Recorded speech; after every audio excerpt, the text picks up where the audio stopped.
አንቲ ውእቱ መሶበ ወርቅ ንጹሕ እንተ እስቴታ በስመ አብ ወወልድ ወመንፈስ ቅዱስ አሃዱ አምላክ አሜን። በመላው ዓለም የምትገኙ ውድ ኦርቶዶክሳውያን በልዑል እግዚአብሔር ስም እንደምን ሰነበታችሁ? በዛሬው ዕለት የጥምቀት ገሃድን በተመለከተ እንነጋገራለን። ሁላችሁም እስከ መጨረሻው ይህንን መርሃ ግብር እንድትከታተሉና ለሌሎች እንዲደርስ ደግሞ ሼር ላይክ እንድታደርጉ በአክብሮት አሳስባለሁ። ዘንድሮ ጥምቀት እንደሚታወቀው ሰኞ ቀን ነው የሚሆነው።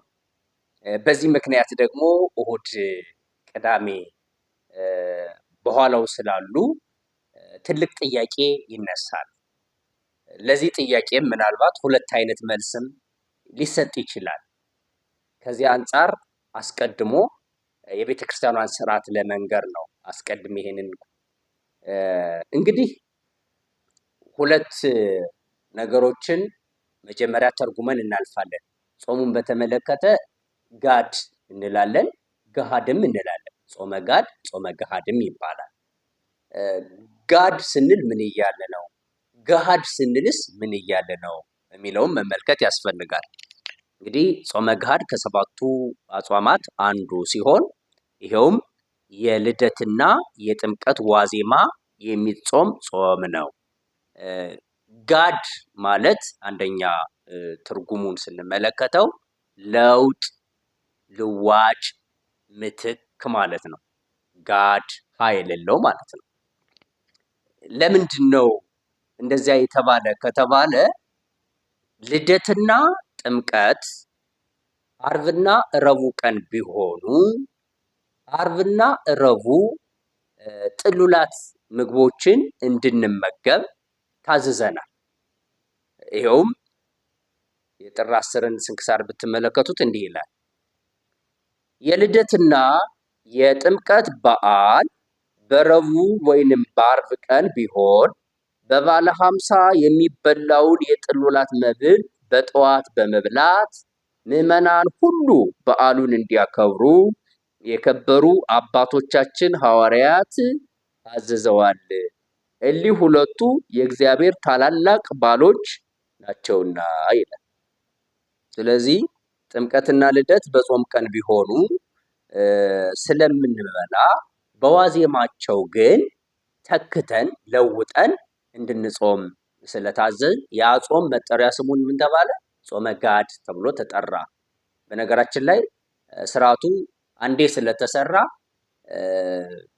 ረቡዕም ዓርብም ባይውሉ ልደትና ጥምቀት ሁሌም ይጾማል። ከሰባቱ አጽዋማት አንዱ ስለሆነ ማለት ነው። ግን ሐሳቡ የዓርብና የረቡዕ ተውላጥ ልዋጭ ስለሆነ የሚለውን ነገር እንድትይዙ ፈልጌ ነው። ሁለተኛው ገሃድ የሚለው ቃል ነው። ይሄም የግዕዝ ቃል ነው።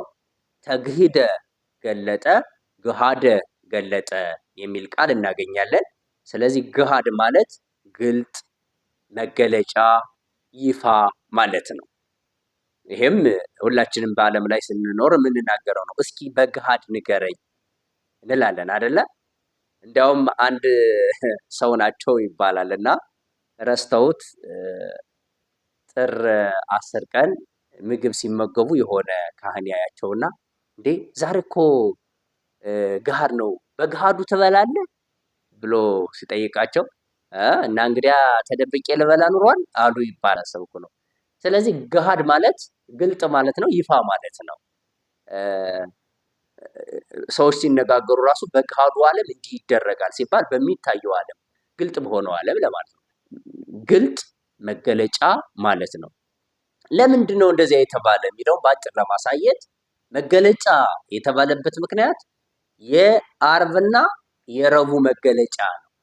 ስለ ጾም እነዚያን ለመግለጥ ነው። ይሄ ዓርብ ጾም ነበረ፣ ረቡዕም ጾም ነበረ፣ ግን ጥምቀትና ልደት ስለዋሉበት ልንበላ ነው። የዚያ መገለጫ ግን ይሄን ጾመናል እያልን ነው። አንደኛው መደበኛው ትርጉም ይሄ ነው። ሌላኛው ግን በጣም ትልቁ ነገር የልደት ክርስቶስ በስጋ የተገለጠበትን ማሳየት ነው። እንግዲህ በዛው ዕለት የሚባለው ቃል እግዚአብሔር በጣም የሚገርም ነበረ። ዘይሪውም ቅድመ ዮም መላእክተ ሰማይ ሪው ዋግብርተ ሰብ መላእክተ ሰሚው። አይተው የማያውቁ መላእክት ዛሬ አዩ፣ ጌታቸውን አዩት በስጋ ማርያም ተወስኖ በቤተልሔም ተወልዶ።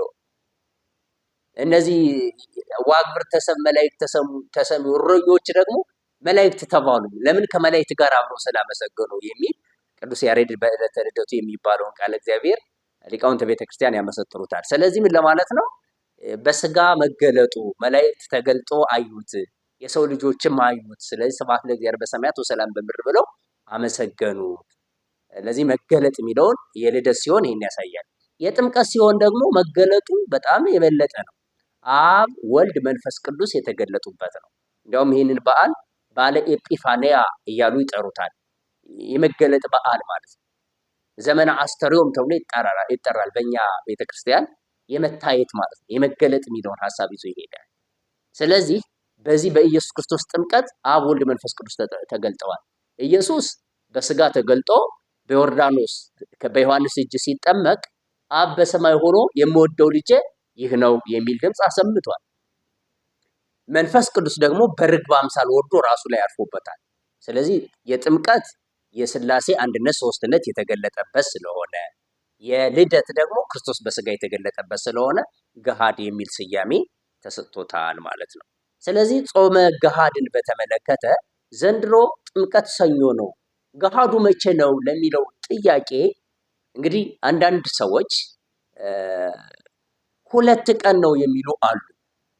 አንዳንድ ሰዎች ነው ያሉት። ለምን ሲባሉ ሰዓቱን ለመሙላት ነው። እንዴት አድርጋችሁ ነው የምትሞሉ ስንላቸው ቅዳሜ እስከ 6 ሰዓት መጾም አለብን፣ እሁድ ደግሞ እስከ 3 ሰዓት መጾም አለብን፣ በድምሩ 9 ሰዓት ይሆናል። የገሃድ ጾም ደግሞ እስከ 9 ሰዓት ነው ጾሙ የተባለ የሚል የራሳቸው የሆነ ምልከታና ሀሳብ አላቸው። ይህንን እንደ ማስረጃ የሚጠቅሱት ስንክሳሩ ነው። ስንክሳሩን ግን በተጻፈበት ልክ አይደለም የሚገልጹት፣ በተረዱት ልክ ነው የሚገልጹት። ስንክሳሩ ምን ይላል መሰላቸው? እንዲህ ይላል፣ በይረሙን በእሁድ ወይንም በአይሁድ ሰንበት ቀን ቢሆን ይህም ጌታ የተገለጠበት ጥር 10 ቀን ነው አለ።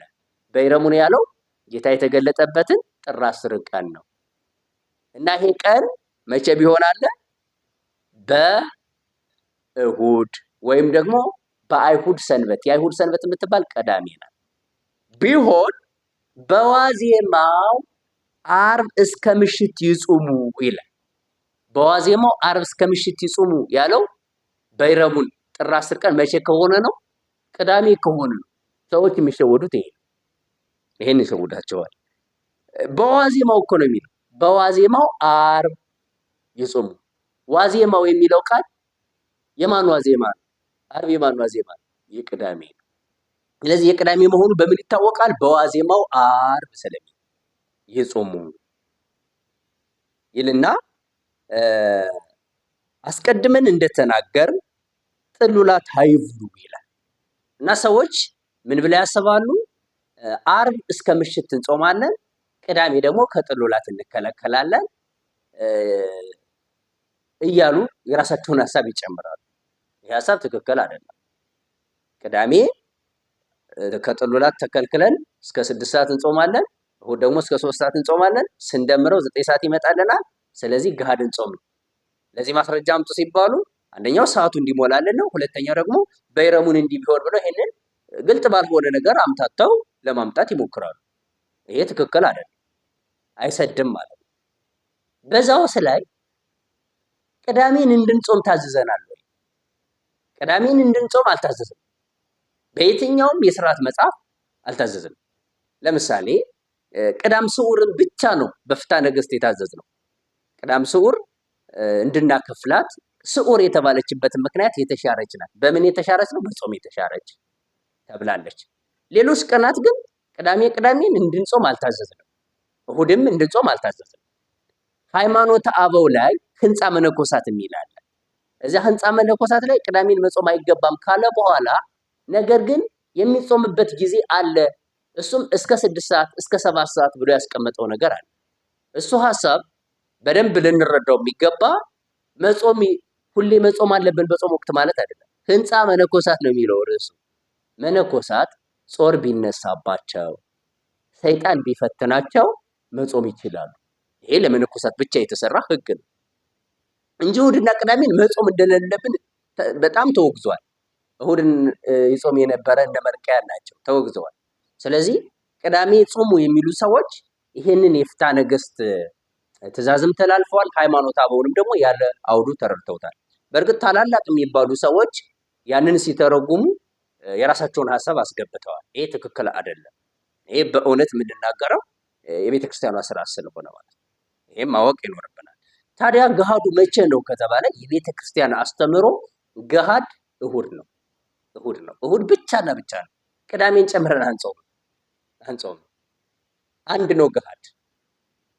እሱም ከጥሉላት መከልከል ነው እሁድ። ለምን? ስለማይጾም። እንደዚያማ ቢሆን ኖሮ ቅዳሜ የሚጾም ከሆነማ ለምን የነቢያት ጾምን ስንጾም ቅዳሜ እስከ 7 ሰዓት እስከ 6 ሰዓት ለምን አንጾም? አብይ ጾምን ስንጾም ቅዳሜን ለምንድን ነው እስከ 6 ሰዓት እና እስከ 7 ሰዓት የማንጾመው? ጾመ ሐዋርያትን ስንጾም ለምንድን ነው እስከ 6 ሰዓት እስከ 7 ሰዓት ቅዳሜን የማንጾመው? ጾመ ማርያምን ስንጾም ለምንድን ነው እስከ 6 እስከ 7 ሰዓት የማንጾመው? ይህን ማሰብ ነበርባቸው። ቅዳሜ የሚጾም ቢሆን ኖሮ ጋር ላይ ብቻ የሚጾም አይደለም፣ ሌሎችም አጽዋማት ላይ ይጾም ነበር። ቤተክርስቲያን ቅዳሜ አይጾም። ለዛ ነው ቅዳሴም ጠዋት ነው የሚቀደሰው ቅዳሜ እንደ ሰንበት ማለት። ስለዚህ የራሳቸው ሀሳብና ሎጂክ ነው እንጂ መጽሐፍ የሚደግፈው ሀሳብ አይደለም። እሁድ ብቻ ከጥሉላት እንከለከላለን። ገሃዱ ይሄ ነው። ማስረጃችን ምንድን ነው ከተባለ ራሱን መጽሐፉ ነው። የመጀመሪያው ፍትሐ ነገሥት ነው። ፍትሐ ነገሥት ምን ይላል ከተባለ ትልቁ መጽሐፋችን የቤተ ክርስቲያን ስርዓት የሚነግረን አንቀጽ 15 በእንተ ኩሎሙ አጽዋም ስለ አጽዋማት የሚናገረው ክፍል ላይ እንዲህ ይላል። ጾመ ድራረ ልደት ወጾመ ድራረ ጥምቀት ይላል። ይሄ ማለት የልደትን የጥምቀትን ዋዜማ መጾም ነው የሚለው። የልደትን የጥምቀትን ዋዜማ። ስለዚህ የጥምቀት ዋዜማ ዘንድሮ እሁድ ነው። የዋዜማ አይ ዋዜማ ብሎ ለይቶታል።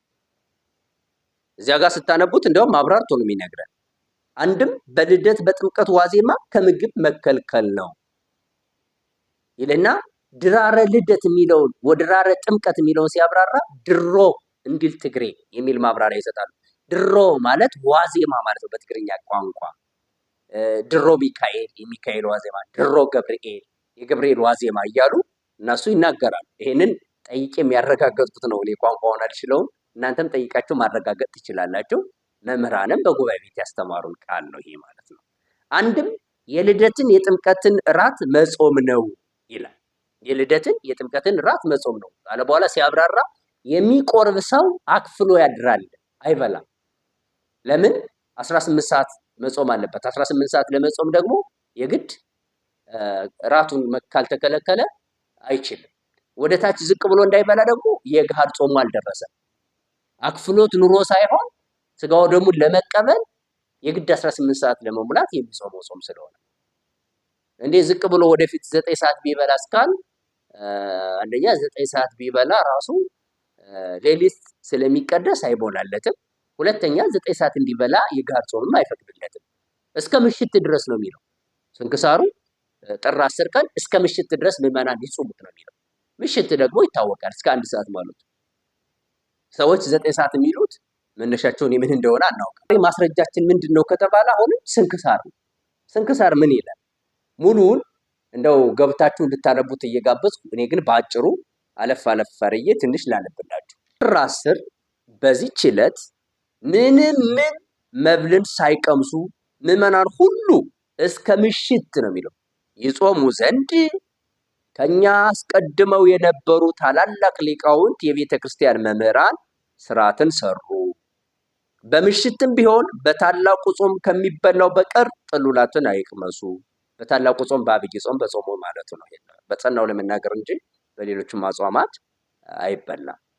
በዚህች ዕለት ምዕመናን እስከ ምሽት እንዲጾሙበት በዚህች ዕለት ምዕመናን እስከ ምሽት እንዲጾሙት ያዘዙበት ምክንያት ይህ ነው።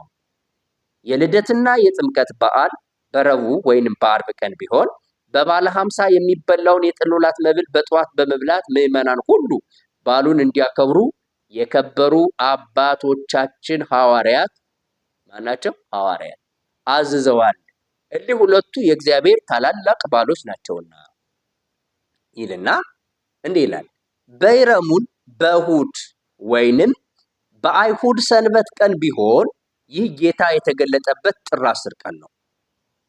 በዋዜማው እስከ ዓርብ ምሽት ይጹሙ፣ አስቀድመን እንደተናገር ጥሉላት አይብሉ ይልና አሁን እኛ ያነሳነውን ጉዳይ ያመጣዋል።